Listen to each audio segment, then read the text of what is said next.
Pernah kepikiran nggak sih apa yang sebenarnya terjadi di balik layar pas kita ngeklik sebuah program? Ini tuh bukan cuma proses teknis biasa loh, ini semacam perjalanan heroik. Cuma dalam sepersekian detik, kode yang tadinya diem aja berubah jadi proses yang hidup. Nah, yuk kita bareng-bareng ikutin petualangannya yang seru banget di dunia manajemen memori. Jadi, bayangin deh, kamu baru aja klik sebuah icon. Di belakang layar, sebuah perlombaan melawan waktu baru aja dimulai. Pertanyaannya, langkah-langkah penting apa aja sih yang harus dilakuin sistem operasi buat menghidupkan program kamu? Mari kita bongkar misterinya. Oke, coba kita lihat perbandingan yang wow, gila-gilaan ini. CPU, otaknya komputer kita, bisa ngambil data di registernya itu hampir seketika. Cepat banget. Di sisi lain, ngambil data dari hard disk itu jutaan kali lebih lambat. Ini tuh kayak ngebandingin kecepatan cahaya sama kecepatan siput. Nah, karena perbedaan inilah kita butuh jalan tengah yang kita sebut memori utama. Perbedaan kecepatan yang masif tadi itu membawa kita ke satu aturan emas dalam dunia komputasi. Sebuah prinsip yang jadi dasar dari hampir semua hal yang bakal kita bahas selanjutnya. Jadi, aturan mainnya simple banget. CPU itu nggak bisa langsung jalanin perintah dari hard disk, kelamaan bos. Programnya harus pindah dulu dan dimuat ke memori utama yang jauh lebih ngebut. Ini harga mati, nggak bisa ditawar sama sekali. Tapi perjalanannya ini nggak sesimpel copy-paste file loh. Sebelum sebuah program bisa dapat kafling di memori, dia harus melewati serangkaian transformasi yang luar biasa. Yuk kita lihat gimana prosesnya. Perjalanan ini dimulai dengan compiler, si penerjemah yang ngubah kode tulisan kita jadi bahasa yang lebih dimengerti mesin. Terus, ada linker, yang tugasnya kayak mandor proyek, nyatuin semua bagian-bagian kode jadi satu kesatuan yang utuh. Abis itu, loader nyiapin semuanya buat naik panggung. Dan terakhir, sistem operasi ngasih lampu hijau, naruh programnya di memori buat dieksekusi. Setiap langkah ini krusial banget. Konsep kunci di sini nih tuh namanya pengikatan alamat atau address binding. Anggap aja ini kayak proses ngasih alamat lengkap ke program kita. Awalnya kan dia cuma tahu nama-nama simbolis, kayak variabel total. Nah, proses binding ini yang ngubah nama-nama itu jadi kayak koordinat GPS yang beneran di dalam memori. Nah, yang keren di sini tuh, proses ngisi alamat ini bisa terjadi di 3 waktu yang beda.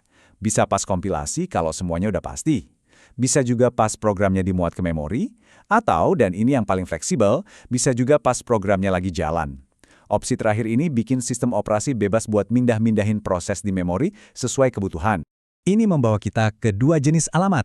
Program kita itu ibaratnya hidup di dunianya sendiri dengan alamat logis. Dia mikirnya gini, variabel berikutnya ada 100 langkah dari posisiku sekarang. Tapi di dunia nyata, sistem operasi naruh dia di alamat fisik yang sebenarnya. Analogi ini pas banget. Alamat logis itu kayak petunjuk arah relatif, sementara alamat fisik itu alamat pos yang absolut. Oke, program kita udah siap pindah rumah nih. Sekarang giliran sistem operasi yang beraksi. Dia bakal jadi kayak arsitek sekaligus satpam kota, yang tugasnya nyariin tempat yang pas buat program kita, dan yang paling penting, mastiin lingkungannya aman. Coba deh lihat gimana OS ngatur kota memori ini. Di bagian atas ada OS itu sendiri. Nah, di bawahnya, setiap program dapat kafling tanah masing-masing. Setiap kafling ini punya alamat dasar atau titik awalnya, dan juga batas yang nentuin seberapa luas kaflingnya. Kenapa sih harus dipisah-pisah seketat ini? Jawabannya satu dan penting banget, perlindungan. Dengan ngasih setiap program ruangnya sendiri, OS mastiin kalau ada satu program yang error atau nakal, dia nggak akan bisa ganggu atau ngerusak program lain. Ini tuh kayak punya tembok tebel antar apartemen.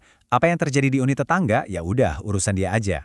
Nah, ini pertanyaan bagus. Punya aturan itu satu hal, tapi gimana caranya OS bener-bener jagain batas-batas ini secara real time setiap kali ada akses ke memori?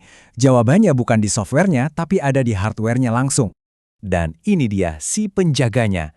Setiap kali CPU mau mengakses memori buat program kita, hardware ini langsung ngecek. Alamat yang diminta ini masih di dalam kaflingnya nggak? Apa udah di luar batas? Kalau masih di dalam, akses diizinkan. Kalau enggak, alarm langsung bunyi dan terjadilah error. Penegakan hukum secepat kilat. Sekarang kita masuk ke bagian sulapnya nih. Kita udah tahu ada alamat logis dan alamat fisik. Gimana caranya sistem bisa nerjemahin dari satu ke yang lain secara instan? Nah, ini dia inti masalahnya. Program kita kan ngomongnya pakai bahasa alamat logis, tapi hardware memori cuma ngerti alamat fisik. Harus ada penerjemahnya kan? Dan penerjemah ini harus super duper cepat. Kenalin, pahlawan kita, Memory Management Unit atau disingkat MMU. Ini adalah komponen hardware yang ada di antara CPU dan memori. Dia ngambil alamat logis dari CPU, misalnya di sini, 346, terus tinggal ditambahin aja sama nilai dari register relokasi yang isinya adalah alamat dasar program kita. Hasilnya, cus, alamat fisik yang benar, 14346, langsung jadi dalam sekejap. Trik inilah yang bikin sistem operasi jadi fleksibel banget. Karena terjemahannya terjadi otomatis dan super cepat, OS jadi bebas mau naruh program kita di mana aja di memori. Programnya sendiri nggak perlu pusing, santai aja dia. MMU yang urus semuanya. Oke, perjalanan program kita udah hampir selesai. Dia udah punya rumah yang aman dan terlindungi di memori. Tapi, gimana kalau kotanya makin ramai dan penuh sesak? Nggak ada kafling kosong lagi. Disinilah kita kenal sama seni swapping. Kalau memori udah penuh, OS bisa milih proses yang lagi nggak aktif, terus dipindahin sementara keluar dari memori utama ke tempat khusus di disk. Ini namanya swap out. Nanti kalau udah ada ruang kosong lagi, proses itu bisa dipanggil balik atau di-swap in. Intinya, swapping ini tuh kayak sulap lagi.